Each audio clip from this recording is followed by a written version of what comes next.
Let us draw a regular pentagon just by folding paper. For that purpose, we take a long strip of paper.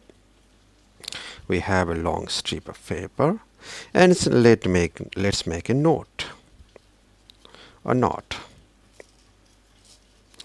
We just make a knot as tight as possible, and then we fold it. We fold it along, and we fold the extra edges as well. Wow, we have a pentagon. Let's draw it on our copy as well.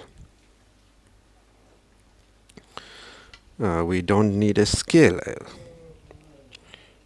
We have this 2 side, 3 side, 4 side. Wow, 5th side. Wow, so we have a regular pentagon.